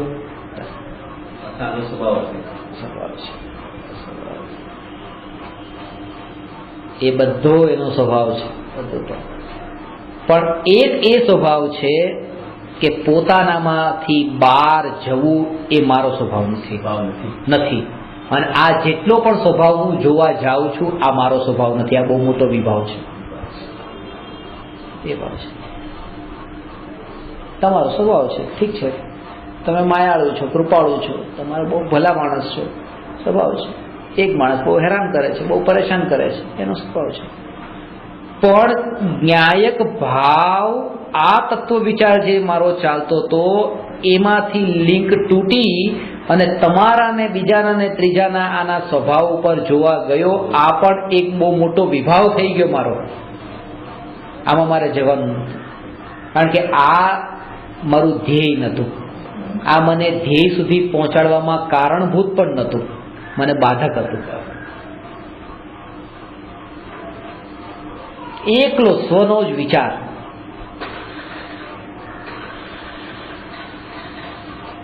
જયારે જગતમાં લોક જગતમાં એમ કહું કે સોનો જ વિચાર, ત્યારે સ્વાર્થી કે એમ કે તમે પર પ્રત્યે થોડી પણ કરુણા નથી.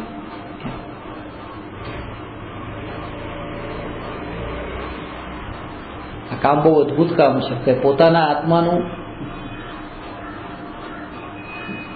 બહુ મોટી કરુણા. જયારે તમે મોક્ષે જશો ત્યારે એક નિગોદિયો જીવ બહાર નીકળશે કે નહીં?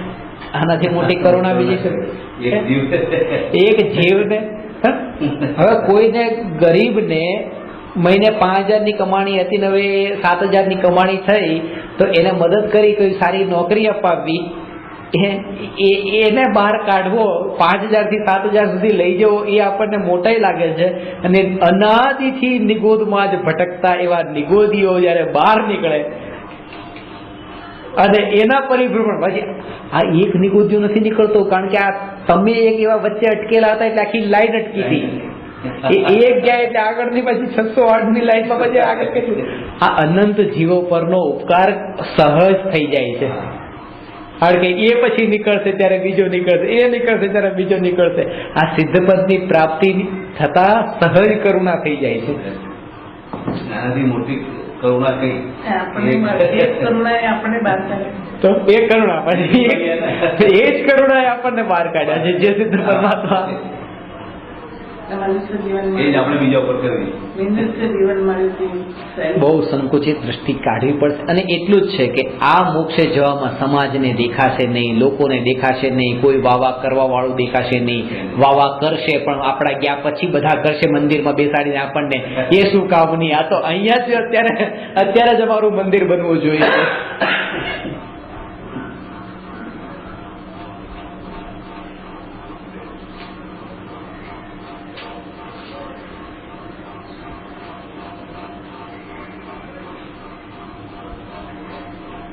પહેલા એક એવી શંકાઓ ઊભી થતી હતી કે ભગવાનની મૂર્તિ આભૂષણવાળી આવી, આંગી કરેલી, આવી રીતે આવું કંઈ ન હોય. એમ કે કંઈક સાચું હોય, એમાં કંઈક ભગવાન પણ હોય તો જ કરતા હોય ને. પણ હવે અમુક છોકરાઓને એ વાત સમજાય છે કે જ્યારે અમિતાભ બચ્ચનના, સચિન તેંડુલકરના ને મંદિરો બનવા માંડ્યા ત્યારે આમાં ભગવાન પણ તો કંઈ છે જ નહીં, પણ તોય બને છે. એટલે આ એક પ્રકારનું હોઈ શકે કે એક ગાંઠપણથી જ આવું બધું થઈ જતું હોય કે જેને પોતાની રુચિ છે ને પોતાને જેની મહિમા છે બસ એ જ વસ્તુનું બધા મૂકી દીધું, સ્ટેચ્યુ બનાવી. એટલે હવે ખબર પડે છે ફોટા લાવી મૂકી દે, જમતું હોય તો.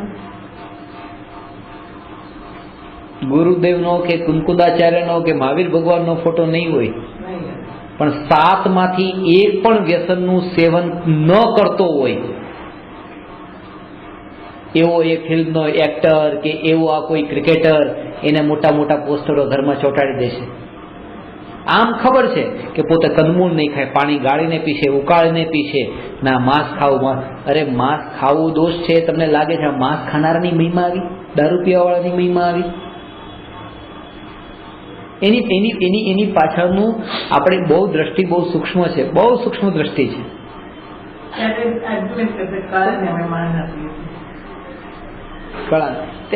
એ રાગનું જ પોષણ કરાવવા વાળી ને.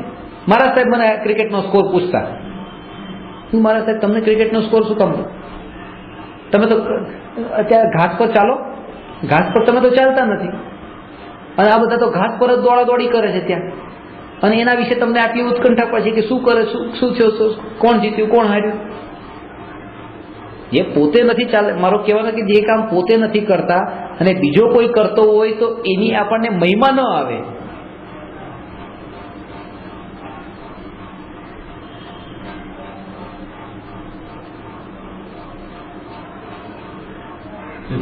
ચાલતા નથી, બીજા જોડે જ એની મહિમા એની છે, મહિમા એની છે.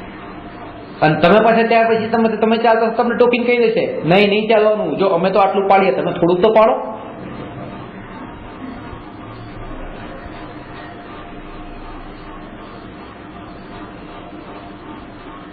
એટલે કૃપાળુ દેવી અંતર છૂટ્યો ન મોહ.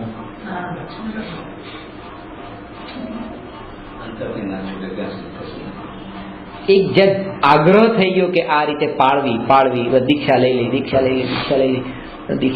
એ સાધ્યનું જ્યાં ભાન નથી ને ત્યાં એ સાધન પણ નથી યોગ્ય રૂપે ઉપયોગમાં આવતું. હવે મુંબઈ જેવા શહેરમાં તમે રહો તો આયા તમને એ રીતે સુસ્તો આહાર ન મળે અને ત્યાં તમને અહીંયા બાથરૂમ પેશાબ આ બધા એ પણ ન થાય. હવે મેં છે ને ત્યાં દેરાસર ઉપાશ્રય આગળ ત્યાં ઢાળ છે ને ત્યાં બાલકેશ્વરનું,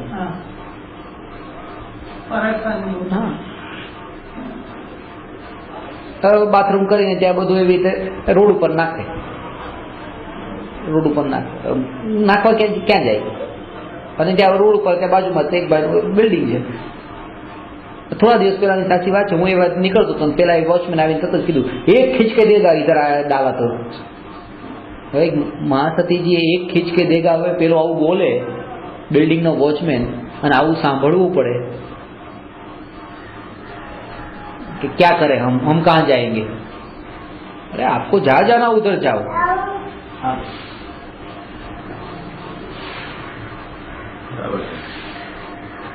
પણ આ જ વસ્તુ છે કે ઊંચામાં ઊંચું મુનિ ધર્મ પાળવા માટે જો એક સામાન્ય સાધારણ એક વ્યવહાર જ ન પડાતો હોય તો આ આગ્રહ શું કામનો પછી?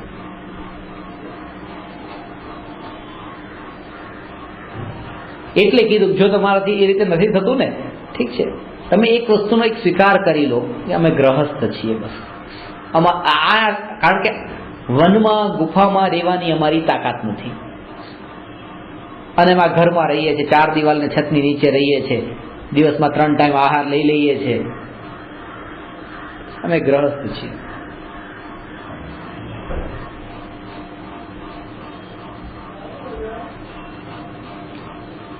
ચાલીસ વર્ષ સુધી દીક્ષા પાળી હોય એક મારા સર છે, 40 વર્ષ દીક્ષા પાળીને પછી મારા પ્રવચનમાં બેઠા છે, ભણે છે અને કહે છે કે હવે આ લાગે છે કે 40 વર્ષ નકામા ગયા. આ બસ એટલે આત્માનું ચૂકાઈ ગયું. આ બધું આમનામ જ ગયું. આ બધું મુનિપણું નહોતું. તો તમારા જેટલા અનુયાયીઓ છે બધાને કહી દો કે 40 વર્ષ મારા બરાબર નતા. ના એમાં તો બધાને શ્રદ્ધા કેટલી થઈ ગઈ છે. એ આટલા લોકો પગે લાગવા આવે ને એ બધું વધારે ક્યાં બંધ કરાવી દેવા લાગી? કારણ કે એના બળ પર ચલો શ્રદ્ધાના બળે એ આટલો ધર્મ તો જીવનમાં કરે છે. પાછો જેને તમે ધર્મ માનતા નથી પાછો એ તો ધર્મ કરે છે. તમે હજી એમ કહો છો કે આ બધો ધર્મ નથી, તો પછી પાછું કે પગે લગાડવો એ બધું ધર્મ નથી, પણ એ લાગે એ ધર્મ. કારણ કે એને તો ભાવ તો છે ને અંદર પડ્યું છે.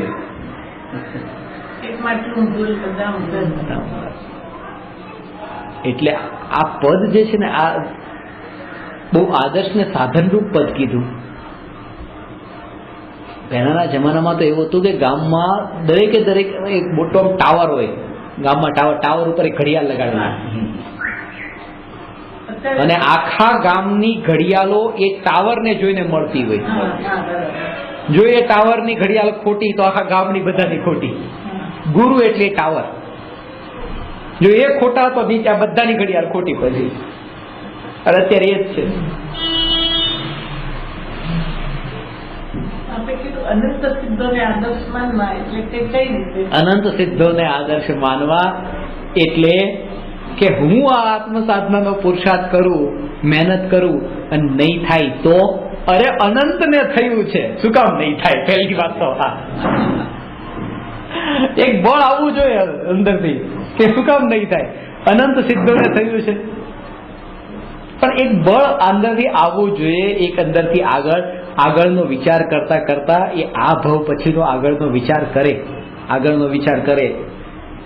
એક અંદરથી આ કેવાથી નહીં કે તમને જયારે બોધ થશે ને ત્યારે તમે એ બધો વિચાર છોડી દેશો. આ જ્યાં અટકવાના સાધનો છે ને એ બધામાંથી બહાર આવી જશો. અટકવાના સાધનોમાંથી બહાર આવી જશો. ક્ષણિક સંબંધો ટકીને રહે હજી મહિમા એવા પ્રકારની છે બધી નીકળતી જશે. લાવ આ સગાને ફોન કરી દે, આટલા દિવસથી કર્યો નથી, નહીં તો સંબંધ કેવી રીતે રહેશે, કેવું લાગશે, અભિમાની થઈ ગયા છે, આપણા વિશે શું વિચાર કરશે, આ બધા પ્રકારના વિકલ્પો ટળતા જશે. જેમ જેમ અંદરમાં સ્વભાવનું બળ આવશે ને ને કોઈને નથી પડી. જેમ મેં તમને કીધું ને, તમને નહીં મેં બધાને કીધું,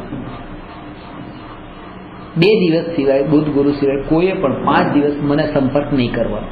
મારો મોબાઈલ તમને બંધ જ મળશે. દુનિયામાં કઈ નથી બગડી જતું. ટ્રાય પણ નથી કરતા. ના, અને કઈ બગડી નથી જતું પાછું. પણ કેવું લાગશે, હું આમને કહીશ કે જો સર, તો બીજાને કેવું લાગશે? તમને તો સમજ પડે છે, પણ બીજાને કેવું લાગશે, ત્રીજાને કેવું લાગશે? હું તમને મોઢા ઉપર કહી દઉં, મારી સાથે તમારે બધી વાત નહીં કરવાની, આત્માની વાત કરો બસ. બીજી કેવું લાગશે? પછી ક્યારેક મારે જ જરૂર પડી એમની કે તમારી પાસે ક્રોસિન છે, તો શું પછી મેં તો એમને કીધું હતું કે આત્માની વાત કરવાની, હવે આ તો ક્રોસિનની વાત થઈ ગઈ. પણ અંદરથી એક એવું બળ હોય, એ બળ હોય કે જરૂર ન પડે તો મારે તમારે પછી ક્યારે માંગવી પડી છે, તમે સામેથી આપી છે કે નહીં? જયારે જરૂર પડી ત્યારે એ નથી માંગવી પડતી. મારું કહેવાનું એ છે કે અંદરમાં બળ રાખો, તમે બધું ઓટોમેટિક થઈ જાય છે. એ તો આપણી અંદરની પ્રાપ્તિ છે. સહેજ મળી જાય ને, તમે સહેજ મળતા હોય, એવરીડે ફોન ઉપર મળતા હોય તો મારે વેઇટ કરવાની જરૂર શું છે? મને ખબર ગુરુવારે જ મળતો હોય તો હું વેઇટ કરીશ કે બુધવારે આવશે ત્યારે જ રાઈટ ઓટોમેટિક વેઇટ કરવો જ પડશે. તમે કહો મારા ટાઈમ કાઢવો જ પડશે, તો બુધવારે જ આવવું પડશે. કેમ સરસ બુધવારે આવે છે, શુક્રવારે શનિવારે બી સાહેબને કહો સાહેબ આજે એક સવાલ છે જવાબ આપવાનો. મારે કઈ વખતે એક ચાર્જર જોઈતું હતું મોબાઈલ ચાર્જ કરવા માટે. એક બેનના ઘરે કીધું ચાર્જર આપો, એવું એમણે જ કીધું. એટલે થોડી વાર થઈ એટલે બેલા બેન ભૂલી ગયા હશે. પછી પાછું બીજી વખત યાદ કરાયું, બેન ચાર્જર લાવો. બેન ચાર્જર લઈ આવીને આપ્યા. ચાર્જર લેવા ગયા પછી ત્યારે એમણે મને વાત કરી કે જો બોલ્યા વગર કામ ન પતે. મેં કહ્યું મને તો અંદર મારું તો બોલ્યા વગર જ પત્યું છે, બોલવાનું તો તમે કર્યું છે બધું. હું તો એક શબ્દ બોલ્યો નથી, તમે જેને કીધું છે. એટલે જયારે તમારા પુણ્ય ઉદય હોય તો તમારે એક શબ્દ તમારે નથી બોલવો પડતો, વગર બોલે થાય છે. અને ક્યારેક બોલીને પણ થાય તો એ સમજવું પુણ્યનો ઉદય છે, બોલવાથી નથી થયું. એ જાગૃતિ, અને આ જાગૃતિ ધર્મ છે. કારણ કે ત્યાં કોઈ બીજા ઉપર આરોપ નથી મૂક્યો કે તમે મારે બહુ કામ કર્યું, બહુ સેવા કરી, મારું આમ નહીં, કોઈ નથી કર્યું. અને અત્યારે પણ છે, કોઈ જવાબદાર નથી, કોઈ જવાબદાર નથી. બધા એક બોટ પાણીમાં ડૂબે છે, 99 જણા સારા સવારે પૂજા કરવા વાળા, ભક્તિ કરવા વાળા છે, અને બિલકુલ વ્યવસ્થિત સદાચારથી જીવન, પૂજા કર્યા વગર પાણી ન પીવે, અને બિલકુલ શુદ્ધ આચરણ, ગાળેલું ઉકાળેલું પાણી પીવાનું, રાત્રિ ભોજન નહીં, થાળી ધોઈને પીવાની, બધું જ 99 જણા એવા છે. અને એકાદો મારા જેવો આ બધું નથી કરતો એવો બેઠો, એટલે બધાની નજર સીધી આના ઉપર ગઈ. બસ આ પાપી બેઠો એટલે આપણી બોટ ડૂબવાની તૈયારીમાં છે. એક પાપી 99 પુણ્યાત્માને જો ડૂબાડી શકતો હોય તો 99 પુણ્યાત્મા એક પાપીને કેમ નથી બચાવ્યો? મેં જો 99 જણા બચાવવા જતો ને, કોઈને નથી કરતું. એક સાથે 100 જણાના પાપના ઉદય આવ્યા છે. અને જૈન ધર્મમાં એ જ વાત કીધી છે, એ જ વાત કીધી છે.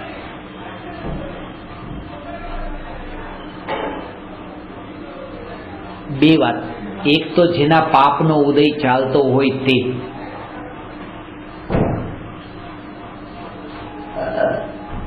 અને બીજો કે જેના પાપનો બંધ થતો હોય તે. બે પાપી આપણે કે ને, પાપનો ઉદય અને પાપનો બંધ. જન્મ થાય ને એમાં મરણ થાય.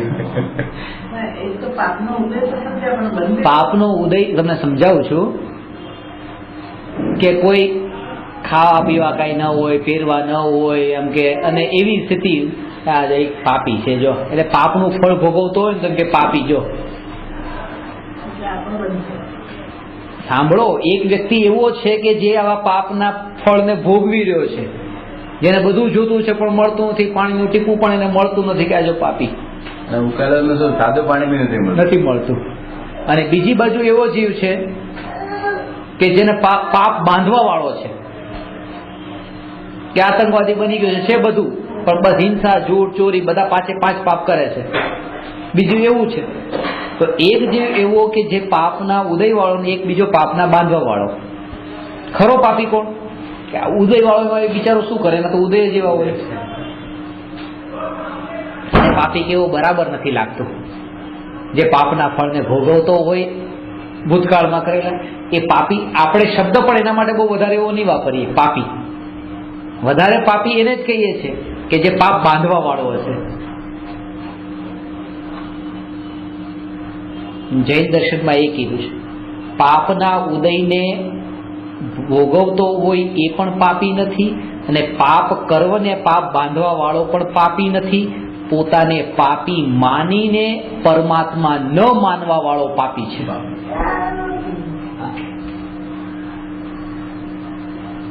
પોતાને પાપી ન માન્યો, પાપી માન્યો, આ જ મોટું પાપ છે.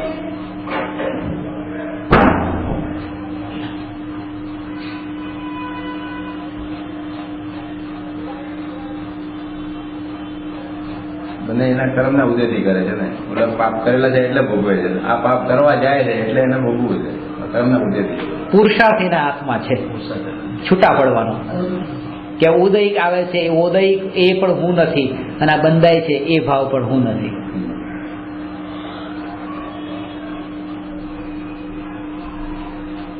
પરમાત્મા માનતો તો આવા પાપ જ ન કરે. ન કરે.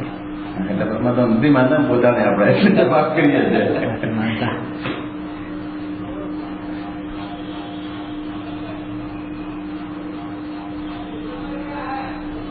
એટલે વિભાવરૂપ પરિણમવાનો આ ક્રોધાદી રૂપ એ એનો સ્વભાવ છે, વૈભાવિક ગુણ છે.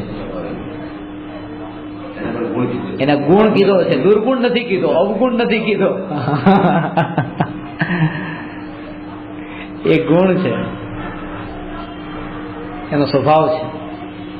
પણ ખાસ વાત એ કે પરના નિમિત્તમાં જાય તો પાછો તો પોતાના ઘરમાં બેઠો રહે તો કઈ નથી.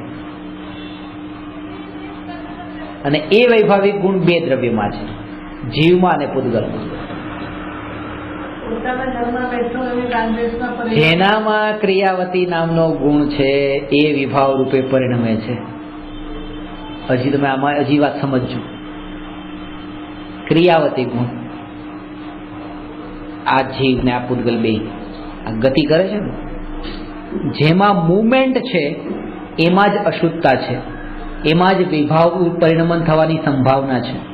ધર્માસ્તિકાય અધર્માસ્તિકાય આકાશને કાળ એ અનાદિકાળથી સ્થિર છે ને અનંત કાળ સુધી સ્થિર રહેશે. ક્રિયાવતી ગુણ છે જ નહીં. એ શુદ્ધ છે. અને અનાદિથી શુદ્ધ છે ને અનંત કાળ સુધી શુદ્ધ રહેશે. એ વિભાવ રૂપે પરિણમતા જ નથી. જે વિભાવ રૂપ નથી, સ્વભાવ રૂપ જ પરિણમન છે. પરિણમન છે, પર્યાય તો હોય જ, પણ વૈભાવિક પર્યાય વિભાવ રૂપ ન હોય. વિભાવ રૂપ પર્યાય ન હોય. એક ધારા રૂપ જેમ શુદ્ધ શુદ્ધ શુદ્ધ શુદ્ધ રૂપ. આના ઉપરથી એટલું સમજી શકાય, જે એક ઠેકાણે બેઠા રહે ત્યાં વાંધો નથી, ફરતા હોય ત્યાં વાંધો છે. હા. એટલા સંબંધ વધે ને એટલા રાગદ્વેષ વધે. કારણ કે જેટલા ક્રિયાવતી ગુણવાળા એ જ વિભાવ રૂપે પરિણમે. શાંતિથી બેઠા છે એ તો શુદ્ધ જ છે. ક્રિયાવતી ગુણવાળા તો સિદ્ધ ભગવાન પણ છે, પણ તોય તે અત્યારે તો શાંતિથી બેસી ગયા છે ને, હવે શુદ્ધ છે, એક જ સ્થિર છે. સ્થિર છે. જે સ્થિરતા છે એટલા માટે આ વાત કીધી છે કે અહીંયા જો તમે રહેશો, પરિવાર સાથે રહેશો તો અસ્થિરતા રહેવાની છે. જો તમે રહી શકો તો રહો, પણ એક જગ્યાએ બેસીને તમે સાધના કરી લો, જ્યાં સુધી આ પ્રાપ્ત ન થાય સાધ્ય ત્યાં સુધી હલ્યા વગર, બધું ભૂલીને. ફોલોઅપ જોઈએ ને એમ કરવા માટે. ફોલોઅર શેના માટે જોઈએ? ગુરુ જોઈએ. હા, એટલે ગુરુ પાસે કોઈ એવું સ્થાન જોઈએ કે જ્યાં એની ટ્રેનિંગ આપવું હોય બરાબર. અહીંથી એક વખત સમજી લઈને તો પણ થશે. બધા એંગલ સમજમાં ન રહે. આવશે. તમે એટલા સમજદાર છો એટલે તમને કહું છું, તમે હિંમત કરો. હવે ઉમરાળ આવી છે. અરે પાછી એ જ વાત, ઘર છોડાયું નથી હમણાં તો કરાયું.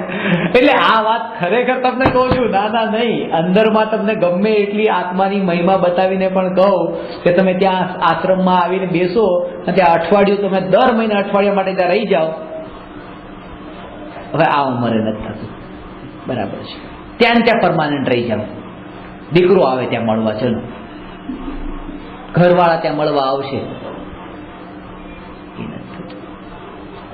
અંદરમાં હજી સમ્યક દર્શન નથી પામવું. રાગ પડ્યો છે. મોહ પડ્યો છે. રાગ તો પછી રહેશે. જ્યાં સુધી દીક્ષા નહીં લ્યો. આ મોહ પડ્યો છે,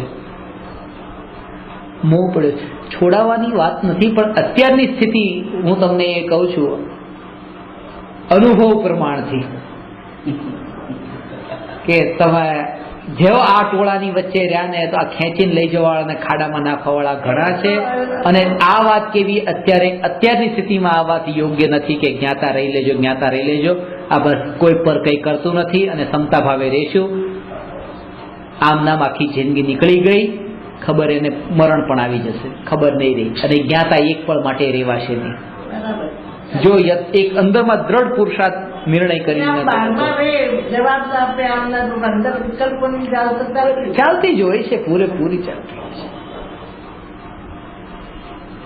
ને કેવી રીતે પ્લાન કરવો કે ન અથડાઈએ ક્યાં એમ રાગ દ્વેષમાં, એ બધું ચાલતું જ હોય. એ ખાલી ઘરમાં તમને એક દિવસની રસોઈની જવાબદારી તમારા ઉપર હોય તો કેટલા વિકલ્પો આવે છે. હા, હવે સાચી વાત. શું બનાવવું, કોને શું આવશે? કોને શું ભાવશે, કઈ વસ્તુ બનાવી, કે ટાઈમ પર બનાવવાનું, આ તે બધાને એટલે કેટલા વિકલ્પો આવી જાય છે. એ ચોક્કસ વાત છે. એમાં હવે તો પહેલા તો બધું એક સિસ્ટમ હતી, હવે તો ચારના ચાર સિસ્ટમ.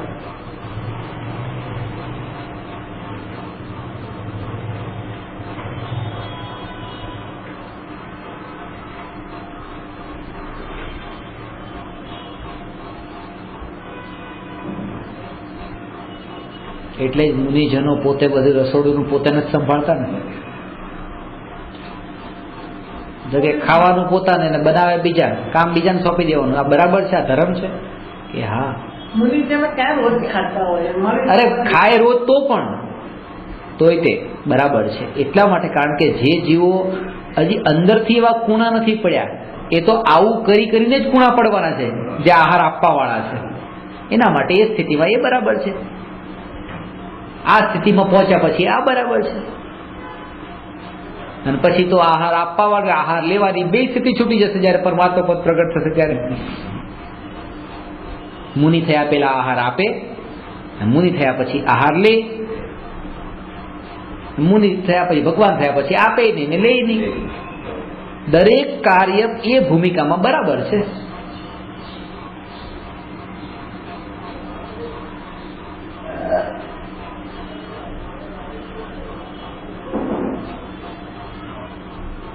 જીવ અને પૂદગલ વિભાવ રૂપે પણ, કે જીવમાં તો આપણે વિભાવ સમજ્યા, પૂદગલમાં કેવી છે કે પૂદગલમાં જે બે પ્રકાર છે, એક પરમાણુ ને સ્કંદ, બીજો સ્કંદ. એ પરમાણુ એટલે પૂદગલનું શુદ્ધ સ્વરૂપ અને સ્કંદ એટલે અશુદ્ધ. બે અથવા બે થી વધારે પરમાણુ જે મિશ્રણ છે, મળવું એનું નામ અશુદ્ધતા છે, એકલાપણાનું નામ શુદ્ધતા છે.